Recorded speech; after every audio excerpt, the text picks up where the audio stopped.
Ok, continuamos en esta hermosa hora. Vamos a esta tercera y última clase por el día de hoy de lo que es mayordomía integral para establecer el reino. Esto suena muy bonito cuando es allá afuera, ¿no? Pero cuando es acá adentro suena así como rudo, ¿verdad?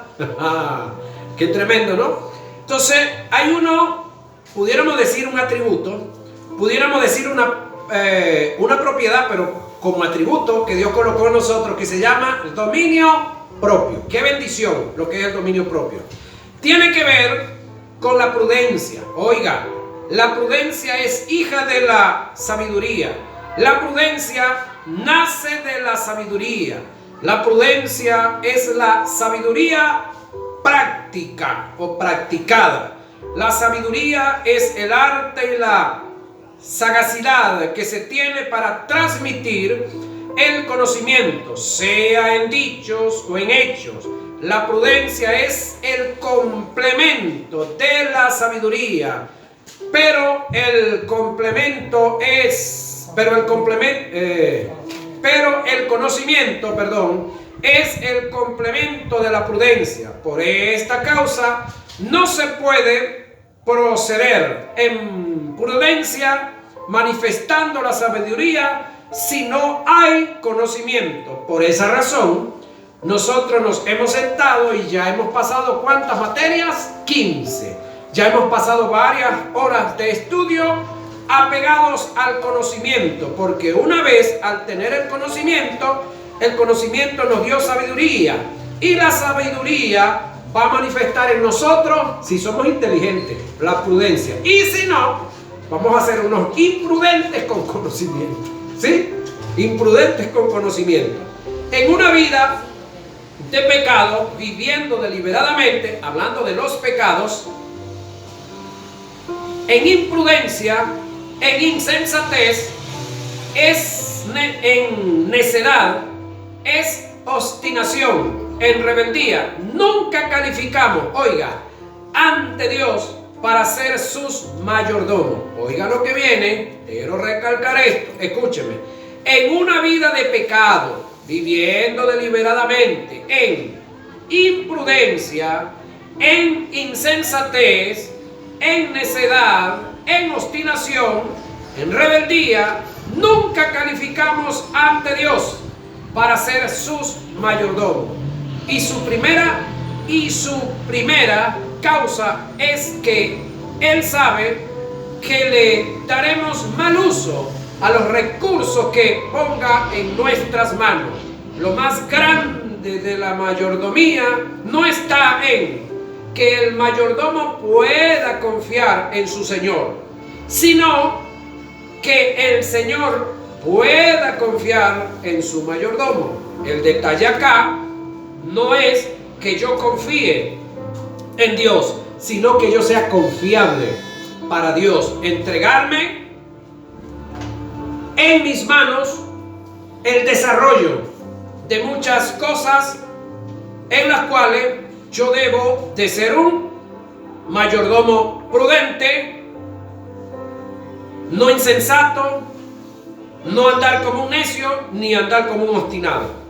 Hay áreas en nuestra vida en las que todavía estamos atados por causa de pecados internos y ocultos que solo nosotros somos testigos de ello. Áreas que tenemos que liberar, escúcheme, renunciando a todo tipo de maldad. No nos engañemos, Dios no puede ser burlado. Todo lo que el hombre siembra, eso recibirá. Si siembras café, cosecharás café. Si siembras cacao, cosecharás cacao. Pero hay algunos que por alguna circunstancia después están pidiendo cacao, ¿no? Ustedes saben qué es eso, ¿verdad? Esa expresión. Si andas mal internamente, todo lo que hagas te saldrá mal. Nunca tendrás el apoyo de Dios, siempre y cuando andes en lo malo. Aunado a esto, debes entender que el pecado es como la fuerza de la gravedad. Escuche lo que viene ahora. Que si te descuidas, te desplomas súbitamente, sin advertencia. El caso El caso es que puedes estar 2 meses escalando una montaña y si te resbala, no vas a tardar 2 meses para caer. Caes de una vez.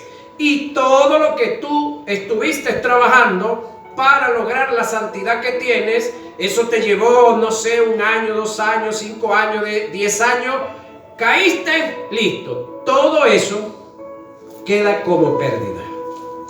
El pecado degrada la vida de los hombres y de las mujeres también. Cercena la posibilidad de prosperar, de surgir, de avanzar en el propósito de Dios. El pecado mata, hurta, destruye, llevando a ser al hombre estéril en la vida y en los planes de Dios. Por todo esto debemos ser administradores de nuestro propio ser para administrar los recursos y bienes de Dios. La vivencia es factor determinante para llevar con éxito un ministerio. La vivencia es lo que hemos aprendido en los principios de Dios. Es un factor muy determinante para conducir a otros a la perfección y a la consolidación. Los apóstoles hintaron mucho acerca de la vida intachable en la que nos debemos conducir para apacentar la grey de Dios, en el caso de los que estamos como pastores en una grey. Pero el hecho de que usted no esté como pastor en una grey, no crea que estas demandas que se le hacen acá a los pastores no están para usted, porque escúcheme, de repente usted dice, no, pero es que yo no pastoreo ninguna grey, yo no tengo ninguna congregación. Excelente. Pregunto yo, ¿quién pastorea tu casa? Porque el pastor pastorea la iglesia, no la casa de nadie. Otra preguntita, ¿quién pastorea tu vida? Porque el pastor te da orientaciones, te enseña para que tú mismo pastorees tu vida. Porque todo lo que acabamos de explicar aquí atrás en los otros 2 horas de clase que hemos dado, todo esto tiene que ver con lo pastoreo unipersonal. Porque cuando el texto te dice desecha, abandona, haz morir, ¿de qué está hablando? De autopastorearte a ti mismo. Amén. Entonces, pastor, hoy estoy descubriendo que yo soy pastor de yo mismo. Sí, si no lo sabía, tú eres tu propio y tu propia pastora. De repente no te sonaba esa palabra, ¿verdad? Pero de hoy en adelante, si no lo sabía, tú eres tu propia y tu propio pastor. Ruego a los ancianos. El término anciano acá es pastor, para que lo vaya sabiendo de una vez. El término anciano es pastor, que están entre vosotros. Yo anciano también con ellos. Y aquí no estamos hablando de gente de pelo así, miren, así con canas, ni de poco pelo como otro amigo que está por allá, poco pelo, no. Estamos hablando de gente que han alcanzado nivel de madurez, así no tengan una cana. El término anciano acá, aparte de ser pastor, tiene que ver con gente que han alcanzado madurez, que tienen conocimiento, que ya esto no es para ellos extraño, que no lo hayan asumido, que no lo están viviendo. Ese problema de cada quien. Me llama la atención acá Pedro, que dice muy chévere esto. Ruego a los ancianos que están, oído, entre vosotros. Esto hay que recalcarlo y remarcarlo. Que están entre vosotros. No dice que están sobre vosotros, que están por encima los ancianos, no. Entre vosotros. Entre es iguales, del mismo tamaño. ¿Sí? Yo anciano también con ellos, y testigo de los padecimientos de Cristo, que soy también participante de la gloria que será revelada, apacentar la grey de Dios que está entre vosotros. Oído otra vez, apacentar la grey de Dios que está entre vosotros. De repente usted me dirá, bueno, está chévere, eso es para los pastores. Sí, correcto, sí, en primer lugar es para los pastores, pero después es para quién.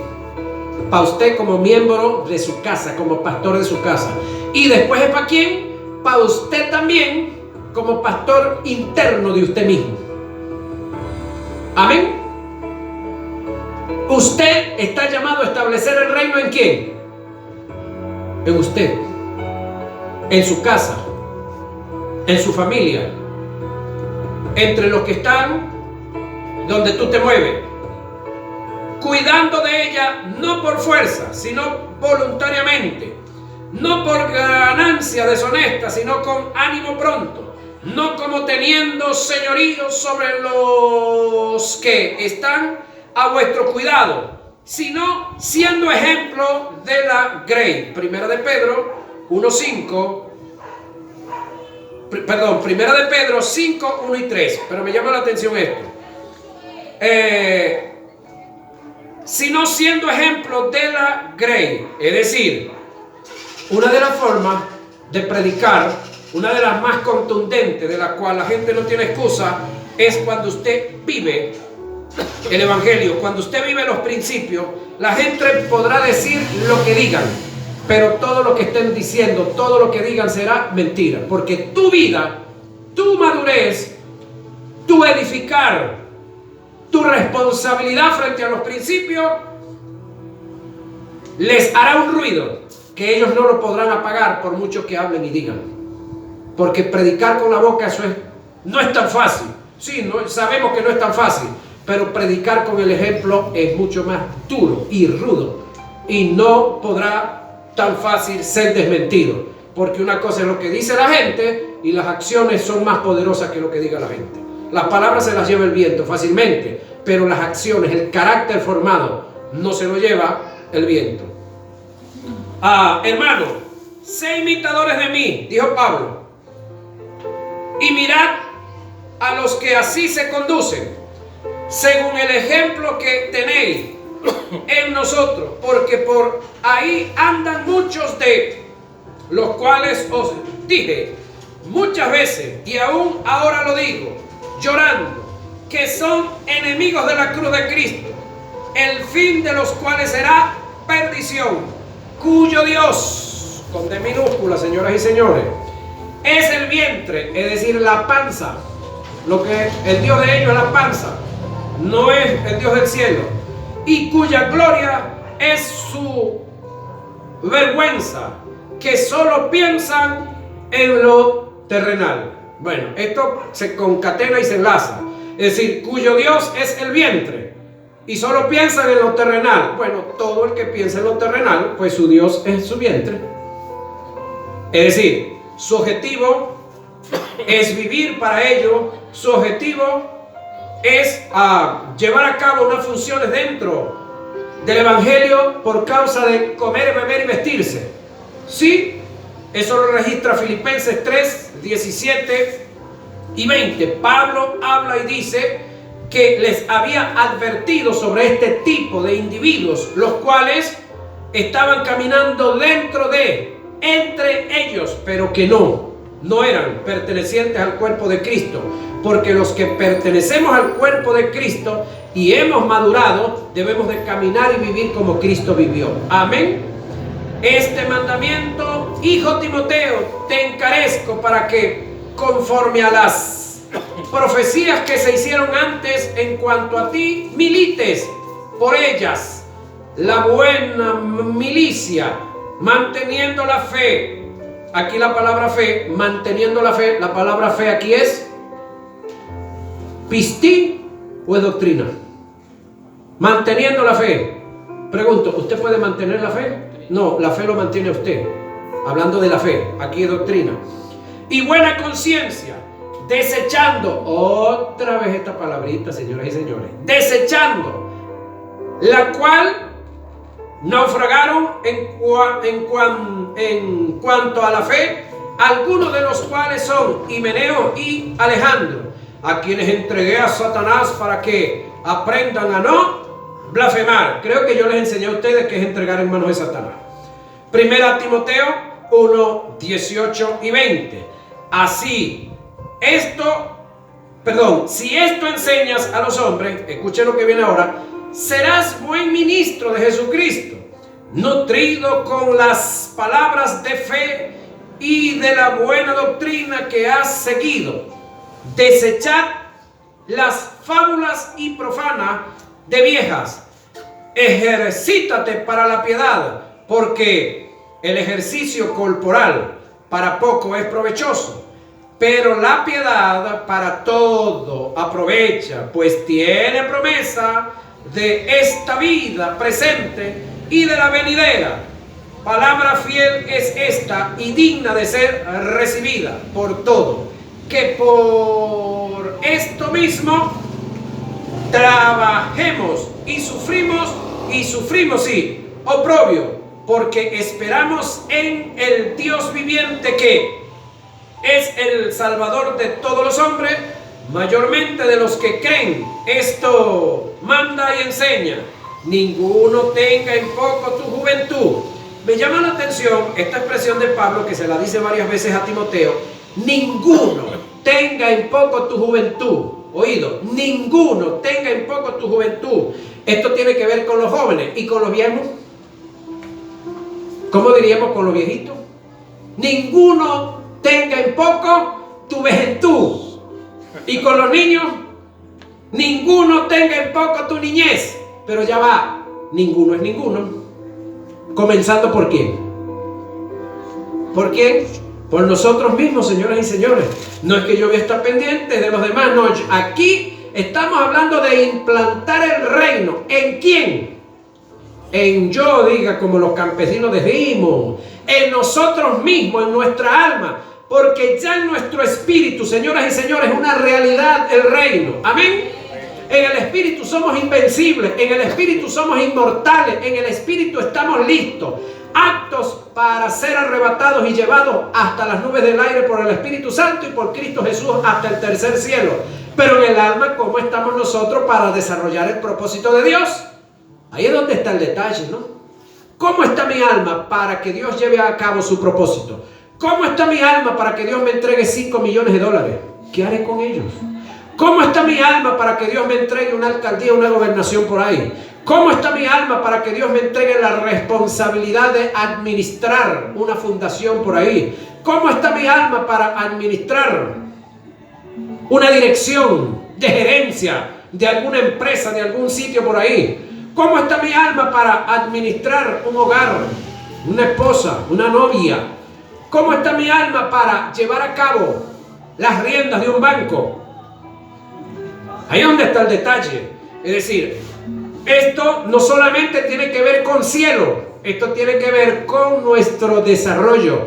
¿Cómo está mi alma para que me entreguen la cultura de este estado? ¿Qué haría usted con la cultura? Si le entregan a usted la cultura, compañera que está por allá. Ajá. Ahora,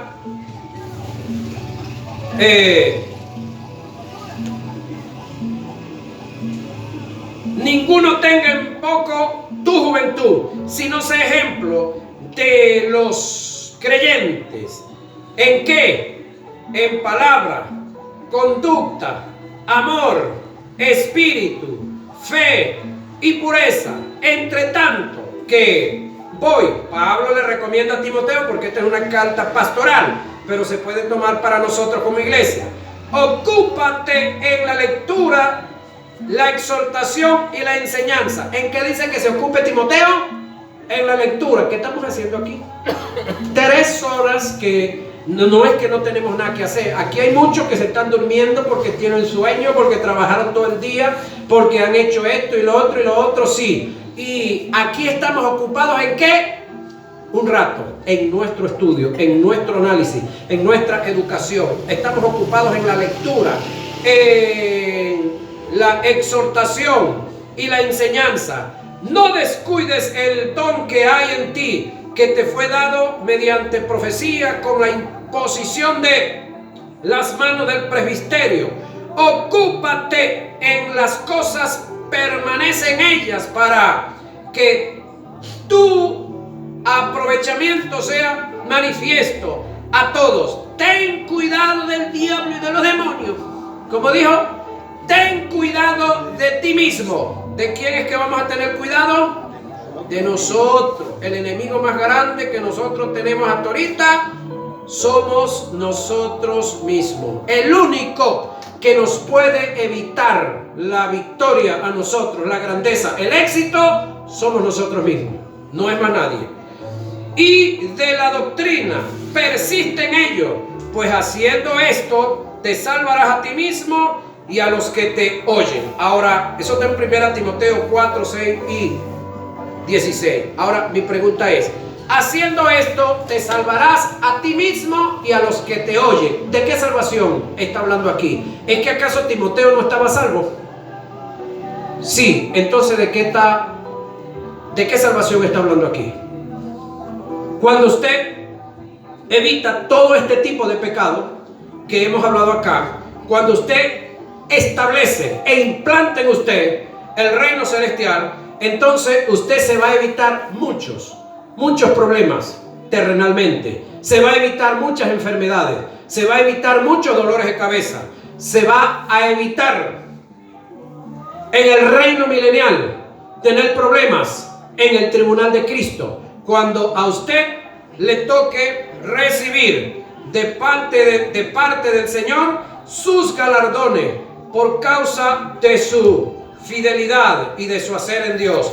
Pero tú hablas lo que está de acuerdo con la sana doctrina, que los ancianos, pastores acá o gente madura, tiene que ver también, sean sobrios, serios, prudentes, sanos en la fe, en el amor, en la paciencia. Las ancianas asimismo sean reverentes en su porte, no calumniadoras, no esclavas del vino, maestras del bien, que enseñen a las mujeres jóvenes a amar a sus maridos y a sus hijos, y a ser prudentes, castas, cuidadosas de su casa, buenas, sujetas a su marido, para que la palabra de Dios no sea blasfemada. Exhorta a sí mismo a los jóvenes a que sean prudentes, presentándote tú en todo como ejemplo de buenas obras en la enseñanza, mostrando integridad, seriedad, palabra sana e irreprochable. Pero me llama la atención esta palabra aquí, integridad. Oiga esto. La palabra honestidad y la palabra integridad tienen un cierto conocimiento. Cuando hablamos de honestidad, estamos hablando de un hombre que en una ocasión llegó a un restaurante y pidió por la taquilla de servicio en su carro un servicio. Le entregaron lo que pidió y se fue. Cuando el hombre llega al hotel, llegó y abrió la caja y wow, lo que había en esa cajita llamada feliz era dinero, full de dinero. Y el hombre al verla dijo, wow, esto tiene que ser la venta de todo el día. Aquí está el alquiler de ese local, aquí está el pago de los obreros, aquí está el pago del recibo de la luz, aquí están los alimentos de las esposas y de los hijos de todos los trabajadores de este negocio. Entonces le acompañaba una dama y la dama le dijo, no chico, pero esa es una bendición muy buena, muy hermosa que ahora tú y yo tenemos. Bueno, con esto pues podemos ir a otro sitio, compramos la comida y volvemos para acá y seguimos en nuestra rumba. Y él le dijo, no, porque a mí me enseñaron que yo no debo comerme la comida de otro, el alimento de otro, debo ser responsable con el alquiler de otro y con el pago de los tributos y los impuestos del Estado. ¿Cuántos saben que este hombre era honesto? En lo económico, era honesto. Y se regresó al sitio. Cuando llega al restaurante, llega y busca al gerente y le dice, amigo, quiero hablar con usted, pero quiero que no se vaya a alarmar por lo que le voy a decir. Le dijo, mire, yo llegué hace poco, 2 horas atrás pedí esta cajita de comida y me fui. Y cuando estoy en el sitio donde iba a comerla, pues la abrí y mira lo que hay aquí. Esto está lleno de dinero. El tipo se sorprende. y dice, busquen el dinero, ¿dónde está el dinero de aquí? No. Yo pensé que esto tiene que ser el alquiler de ustedes, la compra de todas las mercancías que han vendido en el día, esto tiene que estar aquí el salario de los obreros, aquí están los impuestos del Estado, de la nación, y yo vengo a regresar esto. Y alguien le pregunta, señor, ¿usted está oyendo la radio? Y le dijo, no. ¿Por qué? Porque es que en la radio tenemos una propaganda, estamos difundiendo y estamos hablando sobre la honestidad. Estamos hablando de ser honesto, estamos hablando de que lo que usted se consigue tiene que ser de otro. Estamos hablando de lo que usted ve en algún sitio, eso tiene un dueño. Estamos hablando de que se haya honestidad y por causa de la honestidad, pues pueda el hombre y los seres humanos llegar a tener integridad. Entonces él dice, esto que usted está haciendo, esto no lo ha hecho hasta ahora nadie. Esto es motivo de que llamemos a la radio, que llamemos a la televisión, de que llamemos a la prensa, los periodistas, para que lo entrevisten y para que esto se haga público y notorio, para que todo el mundo se entere que aquí todavía hay gente honesta. Y él dijo, no puede ser. ¿Por qué? Le preguntan, ¿por qué? Porque si aquí llega la prensa, llega la radio, llega la televisión y todo esto sale, mi hogar se acaba. ¿Por qué? Porque la mujer con la que ando no es mi esposa. ¿Cuántos saben que el hombre era honesto? Lo que no era íntegro. Ser honesto es una cosa y ser íntegro es otra. Entonces, ¿qué es ser íntegro? Es ser honesto integralmente. Ser íntegro es ser honesto integralmente. Que no haya nada en la que tú no seas honesto. Eso te lleva a ser íntegro. Y el ser íntegro es el llamado que tenemos aquí.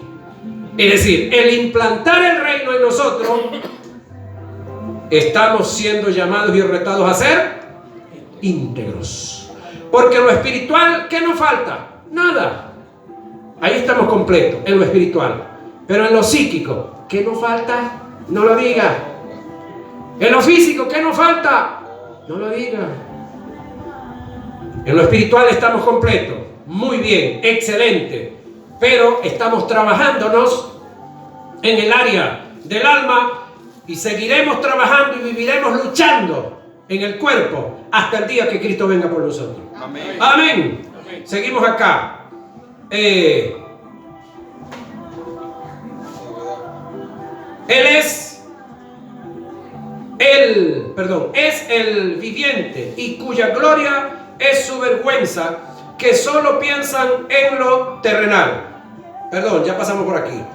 Pero tú habla lo que está de acuerdo con la sana doctrina. ¿Sí? Ya pasamos por ahí. Estamos en integridad, perdón. Seriedad, palabra sana e irreprochable, de modo que el adversario se avergüence y no tenga nada malo que decir de vosotros. Exhorta a los jóvenes a que se sujeten a sus amos. Perdón, a los siervos, quise decir. Exhorta a los siervos a que se sujeten a sus amos, que guarden en todo, que agraden, en todo, que no sean respondones, no defraudando, sino mostrándose fiel en todo, para que en todo adornen la doctrina de Dios, nuestro Salvador. Esto habla y exhorta y reprende con toda autoridad. Nadie te menosprecie, y nadie es nadie, ni tú mismo. Tito 2, 1 y 15. La moral, la integridad, la ética y la equidad es como un gran piso que con derechos podemos desarrollar. Nuestra fe, podemos ejercer autoridad y podemos ser administradores de los bienes del reino. Por lo contrario, sí, perderíamos ante Dios y el mundo que nos rodea todos los derechos para seguir fungiendo en el llamado que hemos recibido de Dios. Charles Window plasmó en uno de sus libros una verdad que me hizo reflexionar en grande. Él dijo: podemos seguir siendo el mejor cirujano del mundo, siendo el más grande de los promiscuos. Es decir, tener todas las mujeres y los hombres del mundo y ser el mejor cirujano del mundo, eso se puede ser. Podemos seguir siendo el mejor juez de una nación, siendo el más arrogante y soberbio que haya existido en el mundo. Eso es natural. Podemos seguir siendo el magnate más prestigioso de las naciones, con los más altos niveles de corrupción financiera en la que se haya vivido. Sí, 3 cositas. Pero nunca podemos desarrollar, en éxito el don ministerial que hemos recibido de Dios, sumergidos en los pecados, porque el don ministerial no es una profesión, es una vocación, es un llamado, y te debes a un ser que su naturaleza es pura santidad. Ahora, de repente usted dirá: pero que bueno, eso es con los pastores, eso es con los maestros, eso es con los apóstoles y los profetas. Ajá. ¿Y tú no eres un sacerdote en tu casa? Pregunto yo. ¿Tú eres sacerdote en tu casa o no? ¿Tú eres sacerdote de ti mismo o no? Amén. Bueno, entonces esto indirectamente también tiene que ver contigo. Aunque tú no tengas un ministerio como tal de los 5, esto tiene que ver con el desarrollo personal tuyo. Tiene que ver con el desarrollo de los que tienen empresa. Tiene que ver con el desarrollo de los que tienen un hogar. Tiene que ver con tu vida misma. Entonces, no te engañes, Dios no puede ser burlado. Lo que tú siembras lo vas a recibir. En Dios no hay atajos como para caerle adelante. Charles Window le dijo a Dios en una de sus oraciones, al ver la urgencia que hay en nuestras congregaciones de la vida de santidad, en nuestros ministerios, dijo: Señor, ¿por qué los tiempos de Zafira y de Ananías no vuelven? El cual tuvo una respuesta muy acertada: si estos tiempos volvieran, cada templo en su sótano tendría que tener una morgue para depositar los muertos que hubieran. Conforme, otra cosita que le adelantó también, conforme yo comencé la obra, la voy a terminar. Voy a marcar un precedente en los tiempos finales, como lo marqué en el principio de una iglesia naciente. Yo vengo a buscar una iglesia sin mancha ni contaminación. Escuche esto. ¿Por qué tiene que haber, una de las preguntas que yo me hago, ¿por qué tiene que haber mancha y condenación en una iglesia? Que la mancha y la condenación se refiere aquí a los pecados. Si de parte de Dios tenemos la disponibilidad del perdón, así abiertamente. Es decir, pecamos por alguna circunstancia, ¿qué es lo que debemos de hacer? Reconocer que pecamos, amén, y confesar el pecado, amén, y procurar apartarnos de él. Es un trabajo de nosotros. Dios no prometió quitarnos los pecados. Perdonarnos, sí, está prometido. Abogado tenemos para con el Padre. Pero las consecuencias de los pecados, ¿sobre quién van a venir? Sobre mi familia, sobre mi ministerio, sobre mi salud, ¿sí? Sobre mi negocio, sobre mi comunidad. Juan el apóstol dice: hijitos, guardaos de los ídolos. Primera de Juan 5:21. Según el pensamiento del que escribe y el contexto, el término ídolo que aparece en el pasaje no se refiere a imágenes, sino a todo lo que el mundo te ofrece, que te llama la atención, dándole lugar en tu vida, fascinándote por completo, pasando a tener dominio de ti, quitándole a Dios el lugar que le pertenece. Ojo, hay 4 áreas en las que te tienes que guardar y evitar caer en ella. De lo contrario, estarás creando un ídolo que ocupa el lugar de Dios y a su vez crearás un Frankenstein, un monstruo que no vas a poder dominar. La fortuna, es decir, una de las áreas en las cuales tú y yo nos tenemos que cuidar, una de las causas en las cuales tú y yo debemos de evitar poner nuestra mirada o interponer entre Dios y nosotros es en la fortuna. La codicia al dinero. Si no tienes dominio de ella, te destruirá. Pablo dijo, porque raíz de todos los males es el amor. Oiga, el amor al dinero. No el dinero, señoras y señores, el cual codiciando algunos se extraviaron de la fe y fueron traspasados de muchos dolores. Primera a Timoteo 6:10. El problema acá no es el dinero, es el amor al dinero. Es colocar el dinero en el lugar que no le corresponde. La codicia al dinero puede llevar a una persona, oído, a mentir, engañar, traicionar, competir, difamar, calumniar, cometer actos de homicidio, entre otros, y finalmente lo puede conducir a su propia destrucción. El ejemplo más claro lo tenemos en Judas, que por dinero traicionó a su mejor amigo y a su maestro. Lo cruel del caso es que aunque Judas traicionó a Jesús por dinero, no se disfrutó el dinero. Entonces, ¿cuál es la gracia de que tú, en este caso, cuál es la gracia de Judas? Que traiciona a Jesús, a su mejor amigo, por dinero, para no disfrutarse el dinero. ¿De qué le sirve a usted entonces trabajar y trabajar y trabajar para no disfrutar el dinero? ¿Usted trabajaría si sabe que no le van a pagar?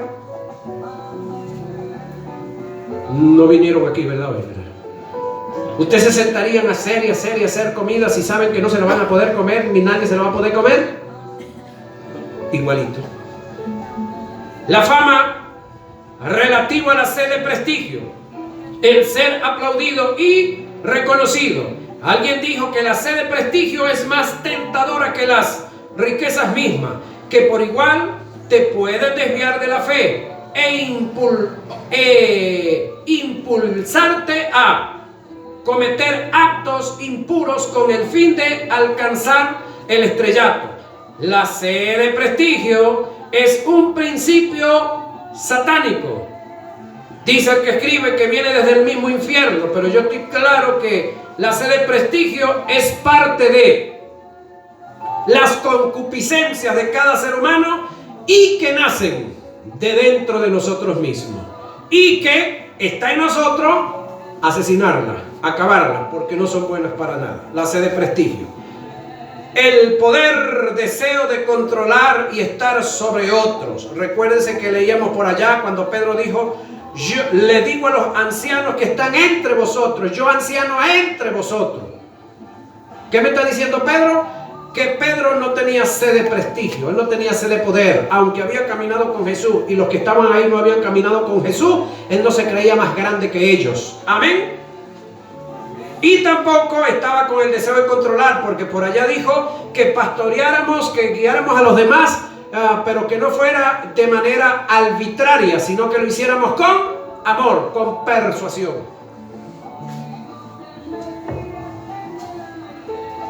Otro de los áreas con las cuales nosotros tenemos que batallar, aparte del poder, es el placer sexual.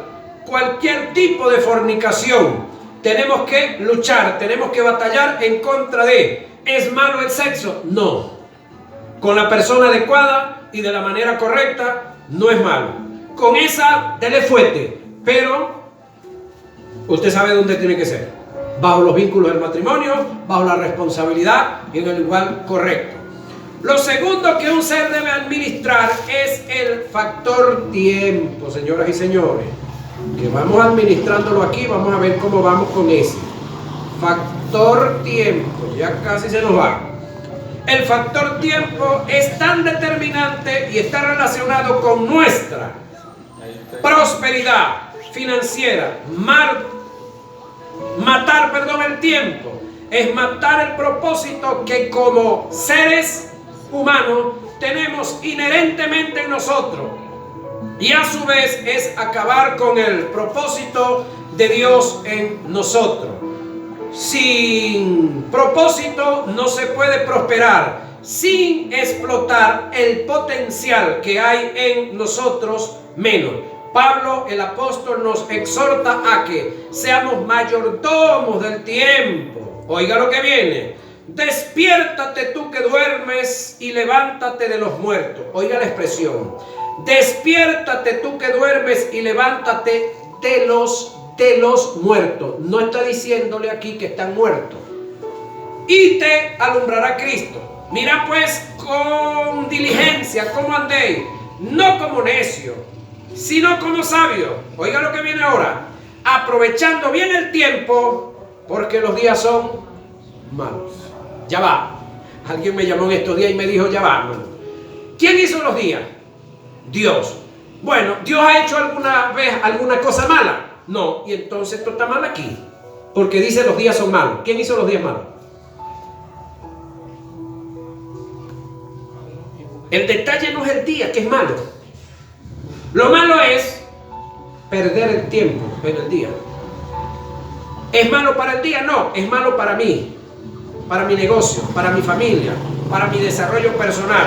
El que yo no aproveche bien el tiempo, el que yo no me ubique en lo que y para lo que Dios me llamó. Por tanto, no seáis insensatos, sino entendidos de cuál sea la voluntad del Señor. Efesios 5, 14 y 17. Es decir, cuando yo me muevo fuera de la voluntad del Señor, cuando yo me coloco a hacer lo que Dios no me llamó a hacer, cuando yo estoy invirtiendo fuerza, conocimiento y dinero en lo que Dios no me llamó a hacer, eso se llama perder el tiempo. Es un tipo de pecado. Yo no voy a recibir ningún beneficio de eso. Andad sabiamente para con los de afuera, redimiendo el tiempo. Sean vuestras palabras siempre con gracia, sazonadas con sal, para que sepáis cómo debéis responder a cada uno. Eso está en Colosenses 4, 5 y 6. El término redimir que aparece en Colosenses es el mismo que se utilizó en Efesios, en el verbo aprovechar, y es usado en forma figurada. Amén. El apóstol, cuando trata de la redención del tiempo, se refiere a la forma de conducirse en la vida, aprovechando al máximo cada una de las oportunidades que Dios nos presenta en su propósito, y que de paso, oiga, son oportunidades que nunca volverán. Es decir, hay oportunidades que a usted y a mí se nos han dado que jamás y nunca volverán para efectos de nosotros. Entonces, usted debe de entender que el día de hoy que pasó es el de hoy. Usted ocúpese del día de hoy y espere que llegue el de mañana. Cuando usted esté en el día de mañana, camine y haga en el día de mañana sin estarse lamentando por lo que no hizo el día de hoy. Y muchas personas viven o no disfrutan porque viven quejándose del pasado y viven pendientes del futuro. No disfrutan el presente que tienen. Amén. Felicidades. Nos vemos en nuestra próxima clase.